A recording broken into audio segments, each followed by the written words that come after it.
a cognitive distortion is antagonistic in and of itself. This video is for anyone co-parenting with a narcissist or otherwise high conflict person. Feel free to watch the last video for context, but ultimately I was talking about not responding to your ex's nonsense accusations. So I said that I wouldn't respond, and she said that she would say your attempt to paint me in a negative light has been noted. Why does that need to be said? I understand why you want to say it. What I'm asking is, why does that need to be said? Let me ask you this, okay? I'll frame it like this. Do you think that if you challenge it, that he's going to say, you're right? That's exactly what I was doing. I was attempting to paint you in a negative light.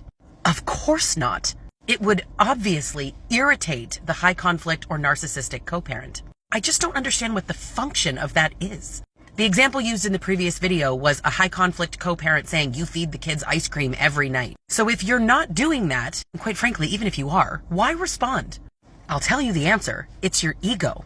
You need to say, no, I'm not. He knows you're not. That's not what this is about. He wants to antagonize you into defending yourself, and here you are defending yourself. And you're defending yourself in an antagonistic way. And to be fair, it's not a cognitive distortion.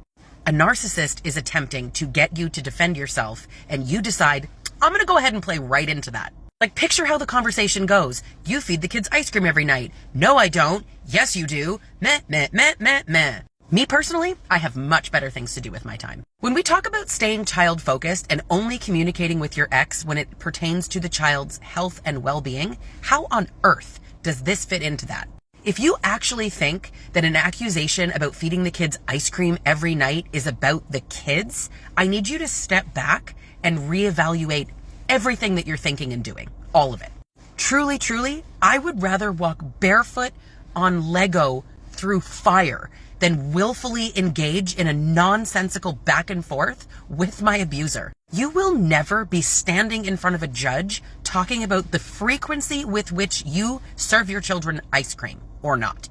Therefore, no response required. It has nothing to do with the children. It was an attack on your parenting. And the attack exists whether or not you respond. You already have record of their antagonistic behavior. And what you're trying to do is put on record you being antagonistic back. Why? Why would anybody do that? People who are stuck co-parenting in these awful situations really need to put their egos aside. You are out of the relationship. You do not have to defend yourself. The pissing match is over. And frankly, you've won because you're free. If you really think about the advice that you hear so often, right? Respond, don't react. There was nothing in the message from the previous video that actually constituted a response. There was no question. It wasn't about the health and well-being of the children. So what is there to talk about? Nothing.